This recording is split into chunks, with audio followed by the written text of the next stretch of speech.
হযরতে উসমান রাদিয়াল্লাহু তাআলা আনহু, যাকে জিন্নুরাইন বলা হয়, নবী করিম সাল্লাল্লাহু আলাইহি ওয়াসাল্লাম তার দুইটা মেয়েকে জিন্নুরাইন হযরত উসমান রাদিয়াল্লাহু তাআলা আনহুর সাথে বিবাহ দিয়েছে।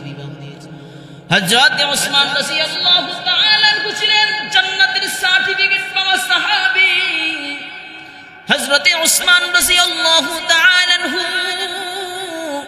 যখন কবরের সামনে যাইতেন তো উসমান রাদিয়াল্লাহু তাআলা আনহু চোখের পানি ছেড়ে ছেড়ে কান্না করতেন। আল্লাহর নবীর সাহাবী হযরত উসমান এমন ভাবে কান্না করতেন যে উসমানের দাড়ি মোবারক ভিজে যাইত। উসমান চোখের পানি ফেলায়া কবরের সামনে যে কান্না করতেন।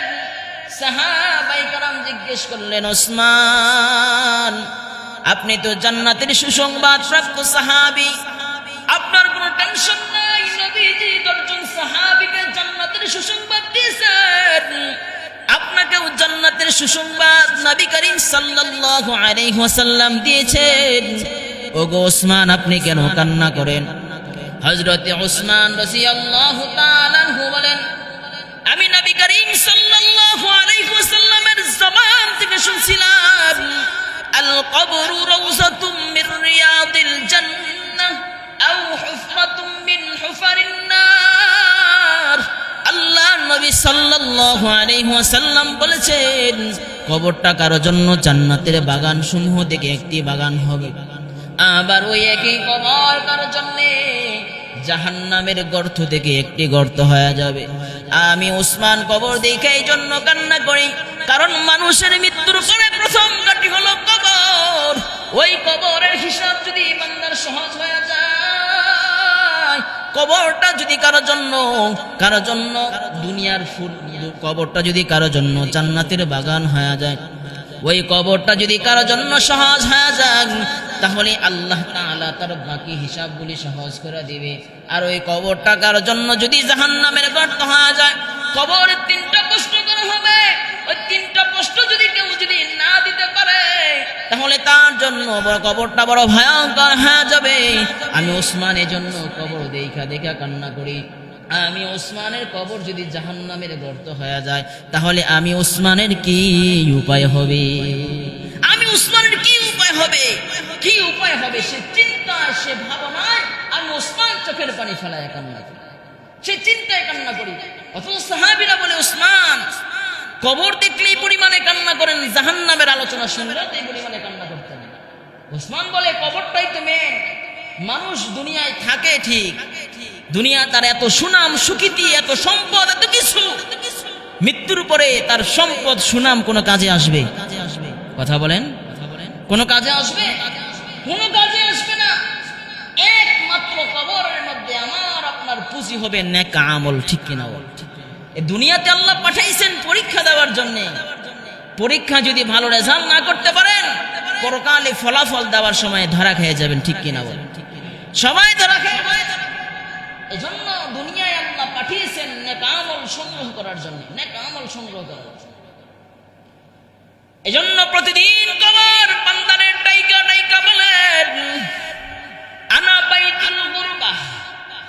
কবর প্রতিদিন ডাইকা ডাইকা বলেন, আনা বাইতুল গুরবাহ, আমি হলাম একাকিত্বর ঘর, আমার কাছে আসার আগে চিন্তা ভাবনা করে করে আসবা। ওই কবর প্রতিদিন ডাইকা ডাইকা বলে, আনা বাইতুল দুত, আমি হলাম পোকামাকড়ের ঘর, আমার কাছে আসার আগে চিন্তা ভাবনা করে করে আসবা।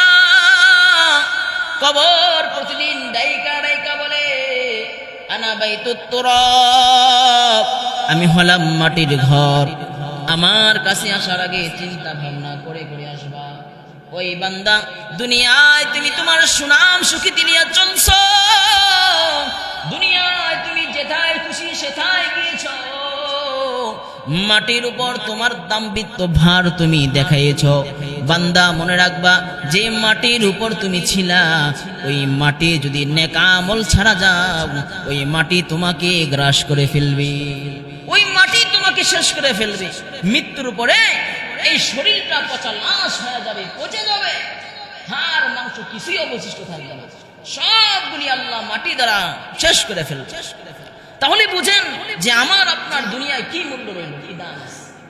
বলে আমার আপনার সেই দাম নাই যে দাম একজন জান্নাতিওয়ালা মানুষের আছে। আমার আপনার কি মূল্য রইল বলেন? দুনিয়া এত সম্পদ, এত কিছু, এত সুনাম, এগুলি কি আমাকে আপনাকে কবর থেকে, কবরের আযাব থেকে বাঁচাইতে পারবে? বলেন, কোনো কিছুই বাঁচাইতে পারবে না।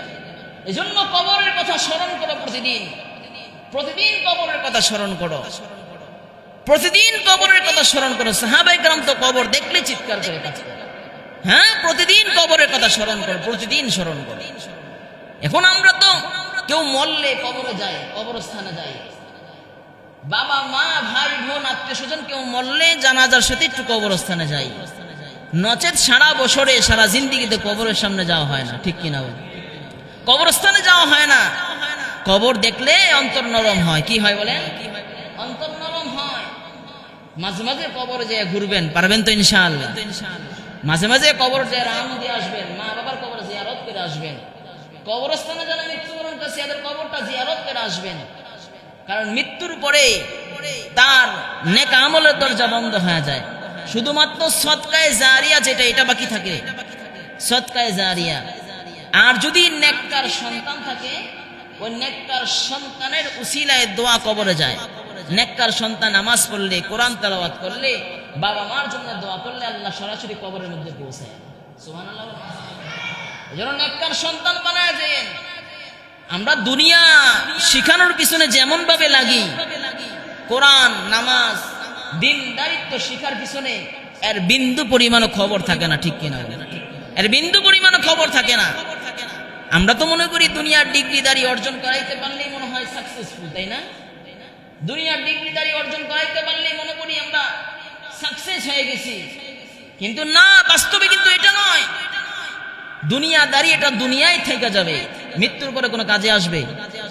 এই বলেন, কাজে আসবে? দুনিয়ার এমপি, মন্ত্রী, দুনিয়ার জজ, ইঞ্জিনিয়ার, ব্যারিস্টার, যত কিছু আছে, কোনো কিছু কাজে আসবে? পরকালে কাজে আসবে না। পরকালে শুধুমাত্র কাজে আসবে নেক আমল। আপনি নেক আমল ছাড়া কবরে যান, আপনার সাথে কবর ভালো ব্যবহার করবে না, ভালো ব্যবহার আপনার সাথে করবে না। এজন্য কবরে যাওয়ার আগে কবরের সামান জোগাড় করে নিতে বলছে। কবরে যাওয়ার আগে কবরের প্রস্তুতি গ্রহণ করে যাইতে বলছেন, কারণ কবরটা বড় ভয়ঙ্কর হবে। আল্লাহ নবী সাল্লাল্লাহু আলাইহি ওয়াসাল্লাম বলেন, যারা নামাজ পড়বে না, যারা নামাজ পড়বে না, এদের জন্য কবরটা বড় ভয়ঙ্কর হবে। আল্লাহ তাআলা মৃত্যুবরণ করার সাথে সাথে তাদেরকে কবরের মধ্যে 3টা ভয়ঙ্কর আযাব দিবেন। যারা নামাজ পড়বে না এদেরকে 3টা বড় বড় ভয়ঙ্কর আযাব বেনামাজির কবরের মধ্যে আল্লাহ দিবেন। 1 নাম্বার, বেনামাজি যখন মৃত্যুবরণ করবে, বেনামাজি মৃত্যুবরণ করার সাথে সাথে তার কবরের মধ্যে আল্লাহ তাআলা ভয়ঙ্কর আগুন দ্বারা ভরপুর করে দিবেন। যে আগুন দুনিয়ার কোন সাধারণ আগুন নয়। এই বান্দা জাহান্নামের আগুন দুনিয়ার আগুন থেকে 70 গুণ তেজি হবে জাহান্নামের আগুন। ওই বান্দা জাহান্নামের আগুন এত ভয়ঙ্কর হবে, এত ভয়ঙ্কর হবে।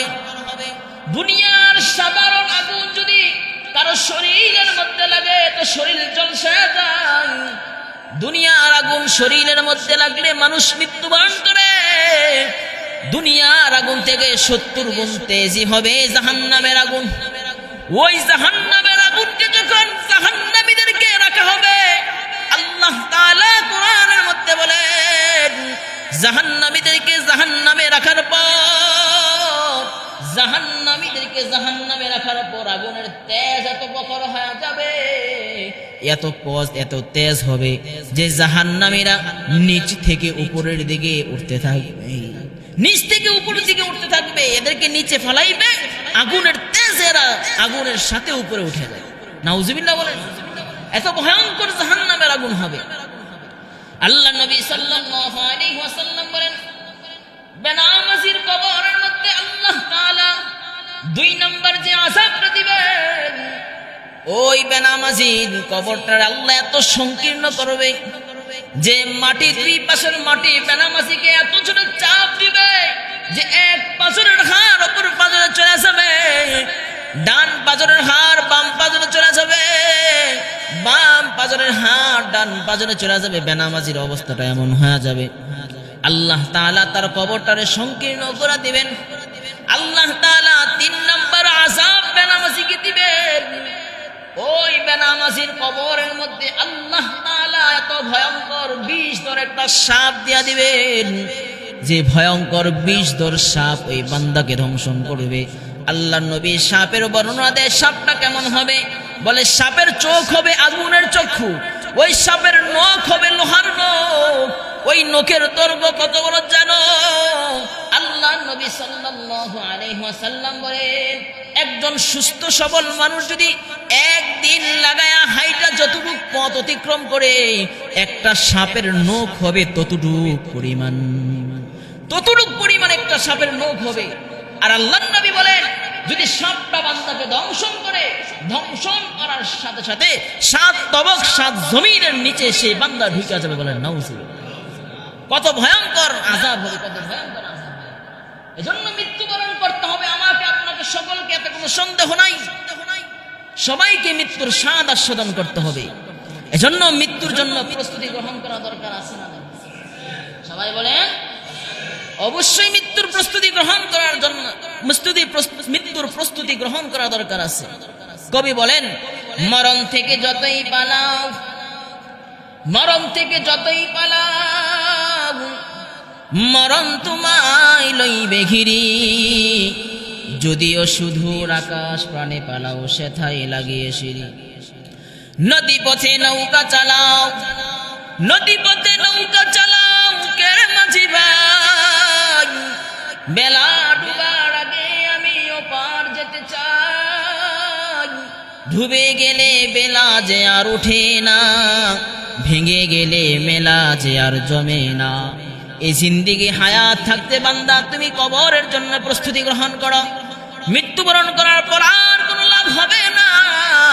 তুমি চাইলেও আর দুনিয়ায় আসতে পারবা না, কারণ দুনিয়ায় তোমার মা ছিল, চলে গেছে। দুনিয়ায় তোমার বাবা ছিল, তাও চলে গেছে। কত বংশের লোকেরা দুনিয়া আসছে, কেউ দুনিয়ায় চিরজীবন থাকতে পারে না। আল্লাহ তাআলা বলেন, দুনিয়ায় কেউ চিরজীবন থাকতে পারবেও না, ঠিক কিনা বলে? যেদিন মৃত্যু আসবে ওদিন মৃত্যু আমাকে আপনাকে পাকড়াও করবে। আমার কাছে আপনার কাছে তো আজরাইল আসবে না, নবীর কাছে আজরাইল আসছিল। আমার কাছে আপনার কাছে মৃত্যুর সময় আয়েশা বলবে না যে তোমার রূহটা কি নিব কিনা, এ কথা আমাকে আপনাকে বলবে না। শুধুমাত্র একজনের কাছে আল্লাহ পাক রব্বুল আলামিন আজরাইলকে মৃত্যুর সংবাদ দিয়ে পাঠিয়েছিলেন। তিনি হলেন আমার আপনার নবী, দু জাহানের বাদশা নবী আলাইহিস সালাতু ওয়াস সালাম। আমার আপনার নবীর কাছে আল্লাহ তাআলা আজরাইলকে বার্তা দিয়ে পাঠিয়েছেন যে যাও, নবীর কাছে যাও। নবী যদি অনুমতি দেয় তাহলে তার রূহ কবজ করবা, নাচত করতে পারবা। হযরত মালাকুল মউত হযরত আজরাইল আলাইহিস সালাতু ওয়াস সালাম জিবরাইলের সাথে আল্লাহর নবীর কাছে আসলেন। আল্লাহ নবীর কাছে আসার পর জিবরাইল আমিন এসে নবীকে সালাম দিলেন। আল্লাহর নবী সালাম নিলেন। আজরাইল মালাকুল মউত আল্লাহর নবীকে সালাম দিলেন, নবীও সালামে উত্তর নিলেন। জিবরাইল এখন পরিচয় করা দেয়, নবী গো, ইনি হলেন আজরাইল মালাকুল মউত, আল্লাহ তাআলা আপনার নিকট পাঠিয়েছেন। যদি আপনি অনুমতি দেন তাহলে রূহ কবজ করা হবে, নচত করা হবে না। এই এলান, এই সংবাদ দিয়ে যখন নবীর কাছে আজরাইলকে পাঠাইলেন, আল্লাহর নবী সাল্লাল্লাহু আলাইহি ওয়াসাল্লাম বললেন, জিবরাইল যাও, একটু আল্লাহর কাছে যাও, আল্লাহর কাছে যা বলো যদি আমি নবী দুনিয়া থেকে চলে যাই তো আমার উম্মতের কি উপায় হবে? আল্লাহু আকবার বলবেন, আরো জোরে করে বলেন আল্লাহু আকবার। নবীকে বার্তা দিয়ে পাঠায় দেয়, যাও রে জিবরাইল, যাও যাও, যদি আমি নবী দুনিয়া থেকে চলে যাই তো আমার উম্মতগুলোর কি উপায় হবে? আমার উম্মতের জিম্মাদারির দায়িত্ব কে নেবে? এই কথা দিয়ে যখন আল্লাহর কাছে পাঠাইলেন, আল্লাহ তাআলা জানায়া দেয়, জিবরাইল যাও যাও যাও, হাবিবকে আমার রাসূলকে তুমি যে বলবা যে আল্লাহ নবী আপনি যখন দুনিয়া থেকে চলে যাবেন আপনার কোনো টেনশন নাই, আপনার উম্মতের জিম্মাদারি আল্লাহ তাআলা স্বয়ং নিজেই নিয়ে নেবেন। সুবহানাল্লাহ। আল্লাহর নবী বলেন জিবরাইল যদি আমার উম্মতের দায়িত্ব যদি আল্লাহ তাআলা স্বয়ং নিজে লয়া লন, তাহলে আমার কোনো টেনশন নাই, আমার কোনো চিন্তা নাই। তাহলে আল্লাহ তাআলাকে বলো আমার রূহটাকে বের করে নিতে। আল্লাহ তাআলা জানায় দেয় হাবিব আপনার কোনো টেনশন নাই।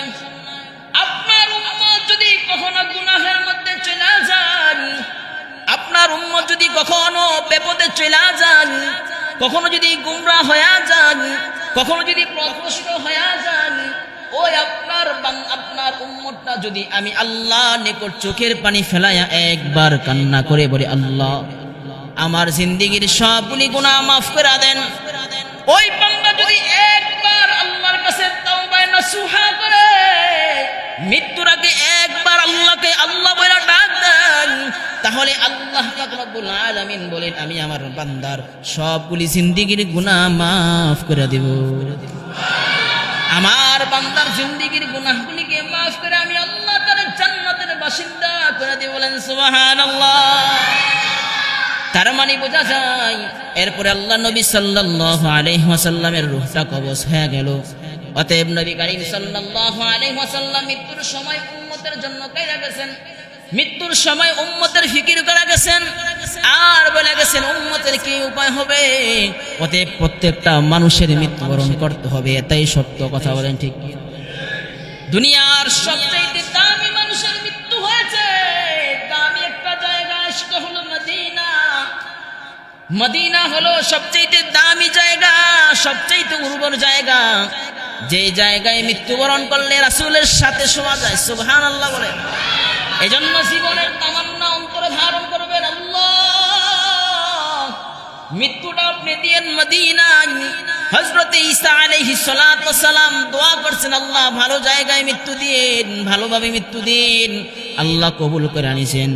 কিয়ামতের আগে দামেস্কের জামে মসজিদে আসবেন, মৃত্যুবরণ করবেন মদিনায় রাসূলের রওজার সাথে। বলেন সুবহানাল্লাহ। রাসূল সাল্লাল্লাহু আলাইহি ওয়াসাল্লাম আম্মা জান আয়েশাকে কবরস্থান দেখায় দিয়ে বলেন এখানে আমার ভাই হযরতে ঈসা আলাইহিস সালাতু ওয়াস সালামকে দাফন করা হবে, এখানে সে মৃত্যুবরণ করবে। আল্লাহর নবীকে হযরতে আয়েশা রাদিয়াল্লাহু তাআলা আনহুকে আল্লাহর নবী জায়গা দেখায় দিয়েছে। অতএব আমাদের তামান্না থাকবে, আমাদের আশা থাকবে যেন আল্লাহ আমাদের মৃত্যুটা মদিনায় দিয়েন। বলেন আমিন। তার মানে বোঝা যায় প্রত্যেকটা প্রাণীর মৃত্যু স্বাদ আস্বাদন করতে হবে। আল্লাহ তাআলা যখন সমস্ত মানুষের জান মৃত্যু নেওয়ার পর, আল্লাহ তাআলা যখন সমস্ত প্রাণীকুলের মৃত্যু ঘটানোর পর মালাকুল মউত আজরাইলকে ডাক দিয়া বলবেন আজরাইল বলো না দুনিয়ায় আর কে আছে, কে আছে? হযরত আজরাইল ডাক দিয়ে বলবেন আল্লাহ এই দুনিয়ায় অবশিষ্ট আমরা 5 জন আছি, 4 জন বড় বড় ফেরেশতা এবং আল্লাহ আপনি সহ 5 জন আছি, আর কেউ নাই, কেউ নাই। আল্লাহ তাআলা বলবেন ওই 5 জনের মধ্যে 2 জন ফেরেশতার মৃত্যু ঘটায়া দাও।